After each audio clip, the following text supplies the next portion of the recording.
सबसे पहले तो आप ये देखिए। जी हाँ, संजू सैमसन ने अचानक से आईपीएल की ट्रेडिंग की बाजार को एकदम से गर्म कर दिया जब राजस्थान रॉयल्स के कप्तान ने अपनी टीम को कह दिया कि भैया आपका और हमारा रिश्ता यहीं तक था, आप चाहे तो अब मुझे ऑक्शन में जाने दीजिए या तो मुझे ट्रेड डील में कहीं भेज दीजिए। मतलब सिंपल सी कहानी है कि अब आपसे निकल करके दूसरी टीम की तरफ मुझे जाना है। और हम जानते हैं पिछले कुछ महीनों से ये बात लगातार चल रही थी कि सीएसके काफी ज्यादा इंटरेस्टेड है संजू सैमसन को एक्वायर करने में। अब देखिए कुछ कुछ कहानी सीएसके को लेकर के आपको पहले समझनी पड़ेगी अगर आप सीएसके के फैंस हैं तो। और प्लीज मुझे गाली मत देना बिकॉज ये थोड़ी सी ऑब्वियस सी चांसेस हैं। मैं आपको इस वीडियो की एंड में रिलीज वाली लिस्ट भी बताऊंगा कि सीएसके किस किस को रिलीज करने वाला है और उसके साथ साथ क्या बेस्ट प्लेइंग 11 होगी फिलहाल के हिसाब से, जो सारे प्लेयर संजू के आने के बाद एक टीम सेटअप होगी। लेकिन उससे पहले आपको एक बात समझनी पड़ेगी अगर आप सीएसके फैन हो तो, कि the moment this thing gets confirm from Rajasthan Royals, जैसे ही उन्होंने अपनी तरफ से एकदम कंफर्मेशन दे दी कि चलो भैया हमने संजू को रिलीज कर दिया, आप जाओ।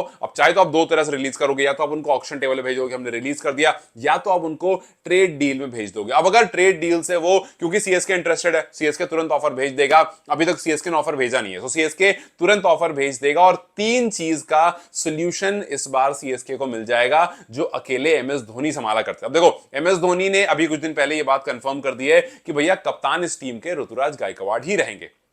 गायकवाड़ से वो इंजर्ड हो गए थे, धोनी कप्तानी कर रहे थे, बट धोनी ने कह दिया कि भैया कप्तान जो है वो गायकवाड़ रहेंगे। ठीक है भैया, एक चीज सॉर्टेड हो गई कि कप्तान जो है आपका गायकवाड़ होगा, विच मींस संजू सैमसन कप्तान नहीं होंगे। अब आप सोचो संजू सैमसन जो कि एक विकेट कीपर बैट्समैन है और राजस्थान रॉयल्स का कप्तान है, वो इस टीम में आएगा बट कैप्टन नहीं रहेगा। पहली चीज उनका नुकसान कि वो कप्तान नहीं होंगे। दूसरी चीज अगर वो विकेट कीपर भी नहीं रहेगा तो मतलब मसला थोड़ा बड़ा है कि भैया आप संजू को लेकर भी आ रहे हो, ना कप्तानी दे रहे हो ना विकेट कीपिंग दे रहे हो। अगर एमएस धोनी रहेंगे तो विकेट कीपिंग भी नहीं होगी। And that is why I am saying कि ये बहुत अच्छा टाइम है एमएस धोनी के लिए टीम को छोड़ करके निकलने का एज अ प्लेयर। मतलब वो टीम के साथ एज अ मेंटोर या किसी और तरह से जुड़ सकते हैं, लेकिन एज अ प्लेयर क्योंकि उनकी जो अब तक वो जो काम कर रहे थे ना, हर उस जगह पर रिप्लेसमेंट आ चुका है। क्योंकि कप्तान आपको मिल गया, विकेट कीपर बैट्समैन आपको मिल गया, और सीएसके इनको लेगा भी इसीलिए क्योंकि एमएस धोनी के बाद एक अच्छा प्रोस्पेक्ट यही बंदा है। आप उसको होम कंडीशन मिल जाएगी, अपना अपना माहौल लगेगा वहां पर, तो विकेट कीपर बैट्समैन आपको मिल गया। उसके बाद पिछले सीजन में हमने देखा था डोएल ब्रेविस ने आकर के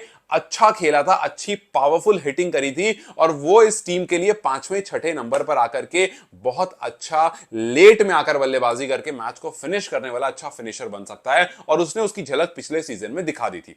6 मैच 225 रन, 37 का एवरेज, 180 का स्ट्राइक रेट, 2 हाफ सेंचुरी उसमें मार दी थी, 13 चौके 17 छक्के। मतलब ब्रेविस को देख करके ये समझ में आ गया था कि ये इस टीम का नीचे वाला जो पोर्शन होता है ना, जहां पर एमएस धोनी आकर खेला करते थे और वहां पर मैच को फिनिश किया करते थे, वो काम डोएल ब्रेविस अच्छे से कर सकता है। सो आपको फिनिशर मिल गया जो एमएस धोनी थे डोएल ब्रेविस के नाम पर, आपको कप्तान मिल गया ऋतुराज गायकवाड़ के नाम पर, आपको विकेट कीपर मिल गया संजू सैमसन के नाम पर। सो जो तीन बड़ी जिम्मेदारियां एमएस धोनी काफी टाइम से सीएसके के लिए करते आ रहे थे, उसका रिप्लेसमेंट अब सीएसके को मिल चुका है। और इसी वजह से मैंने कहा कि ये एमएस धोनी का टीम को छोड़ने का सबसे अच्छा टाइम हो सकता है। और अगर आप सोचो थोड़ा पॉजिटिव होकर कि चलो ठीक है संजू मान गए सिर्फ एज अ बैटर खेलने के लिए, चलो भैया ठीक है, बिकॉज वी ऑल नो कि एमएस धोनी जो है वो फील्डिंग नहीं कर सकते, उनके घुटने में इशू है, वो बहुत से बहुत विकेट कीपिंग कर सकते हैं बट वो लिटरली भाग नहीं सकते हैं बॉल के पीछे। सो आप उनको फील्डर की तरह तो नहीं खिला सकते, क्योंकि बैटर और फील्डर, जो कि संजू जो है वो बैटर और फील्डर की तरह खेल सकते हैं। तो संजू ने चलो मान लिया, सपोज करो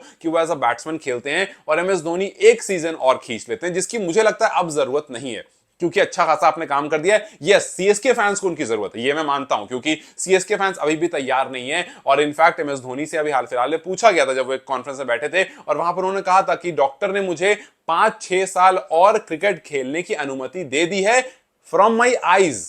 उन्होंने कहा था मेरी आंख अभी इस काबिल है कि मैं 5-6 साल और क्रिकेट खेल सकता हूं, लेकिन मेरी बॉडी इसके काबिल है या नहीं ये मैं नहीं बता सकता। तो मतलब उनको दिख बराबर है, जैसे एबी डिविलियर्स का इशू था कि भाई उनको दिख नहीं रहा था बराबर, उनके आईज में इशू हो गया था। तो धोनी ने कहा कि मेरी आंख वाँख एकदम बढ़िया है और डॉक्टर ने मुझे क्लीन चिट दे दी है कि ठीक है अभी आप जाकर खेल सकते हो, कोई दिक्कत नहीं है, आपकी एज वेज में आंख से कोई प्रॉब्लम नहीं है। बॉडी का इशू है वो रिजॉल्व नहीं हो पा रहा है। धोनी ने कहा था कि मैं 4-5 महीने लूंगा, बॉडी के हिसाब से देखूंगा, फिर बताऊंगा अगले सीजन में आऊंगा या नहीं आऊंगा। सो यस, इसका सोल्यूशन तो सिंपल सा दिख रहा है कि आपके पास वो सब कुछ है जो धोनी की जगह पर प्लेयर आकर के रिप्लेस कर सकते हैं। हो सकता है एक सीजन और लगे सेटल होने में चीज, लेकिन सीएसके एक बार फिर से काफी स्ट्रांग बन जाएगी। अब अगर सीएसके को संजू सैमसन को लेना है, ट्रेड करना है, तो क्या कुछ करना पड़ेगा? सबसे पहली चीज सीएसके को यह करनी होगी कि उनको अपने 18 करोड़ रिलीज करने होंगे।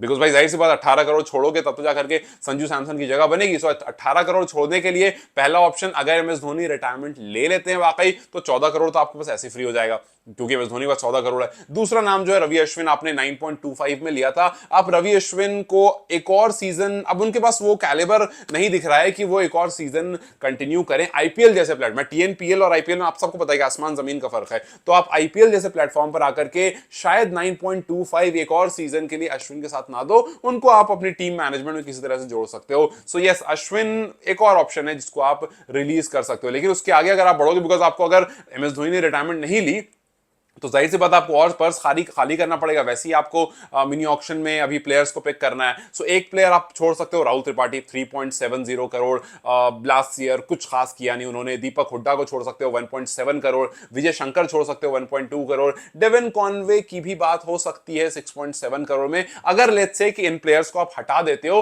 उसके अलावा भी सीएसके काफी स्ट्रॉन्ग दिख सकती है। लेट्स से सीएसके की एक प्लेइंग 11 बनाते हैं जहां पर जो मैंने प्लेयर्स के नाम लिए उनको आप छोड़ दो, उनको आप जाने दो, और फिर उसके बाद आप सोचो कि अगर संजू सैमसन ने ज्वाइन कर लिया और एम एस धोनी ने नहीं खेला तो किस तरह की दिखेगी चेन्नई सुपर किंग्स की प्लेइंग 11। सबसे पहले आयुष मात्रे, हम सबको पता है कि भाई बेहतरीन बल्लेबाज है। अभी रिसेंटली उसने जब वाइट्स में खेला तो शतक भी लगाया। तो यस, अभी करंट फॉर्म भी अच्छी चल रही है और फिर आईपीएल में बढ़िया बल्लेबाजी की थी उसने। सो आयुष म्हात्रे के साथ ऋतुराज गायकवाड़ एक परफेक्ट कॉम्बिनेशन आपके ओपनिंग पेयर का। माना कि एक आध सीजन में हो सकता है थोड़ा लड़खड़ाया शुरू के मैचेस में, बट जैसे ही दोनों साथ में पार्टनरशिप कर लेंगे वहां से एकदम अच्छा वो पेयर अप बन के निकल सकता है। सो आयुष म्हात्रे, ऋतुराज गायकवाड़, अच्छा पेयर आपको मिलेगा। संजू सैमसन तीसरे नंबर पर can be a perfect batter, आपका विकेट कीपर बल्लेबाज जो होगा वो तीसरे नंबर पर होगा। चौथे नंबर पर शिवम दुबे को मुझे लगता नहीं है कि अभी सीएसके जाने देगी, अभी अपने पास रखेगी कि चलो यार थोड़ा और पावर हिटिंग इनसे हम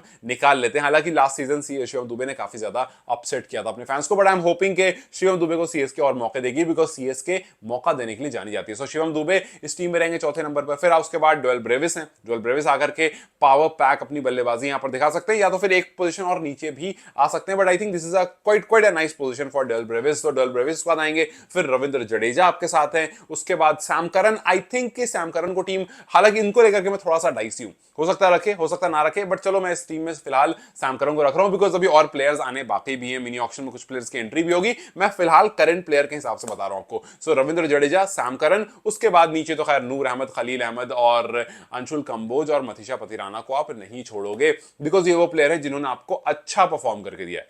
अंशुल कंबोज ने टेस्ट में क्या किया उससे फर्क नहीं पड़ता, आईपीएल में अच्छी गेंदबाजी की थी उससे फर्क पड़ता है। सो यस, अब यहां पर जो टीम मुझे दिख रही है इस फ्रेम में वो बेहतर टीम दिख रही है कंपेयर टू जिसने लास्ट सीजन खेला था। कहानी बस ये है कि अगर संजू को लेना है तो संजू के लिए स्पेस बनानी पड़ेगी। 18 करोड़ एक बड़ा अमाउंट है, और फिर उसके अलावा और भी प्लेयर्स हैं जिनको आपको मिनी ऑक्शन में पिक करना होगा। So what do you think, अगर संजू आ जाते हैं तो क्या एम एस धोनी को एक और सीजन खेलना चाहिए, या this is the perfect time, like I said कि तीन जिम्मेदारियां तीनों को निभाने के लिए तीन प्लेयर आपके पास हैं, and this can be the perfect time for M S Dhoni to leave CSK. What do you think, मुझे कमेंट सेक्शन में राय जरूर बताएं। Till then you guys take care, I will see you very soon.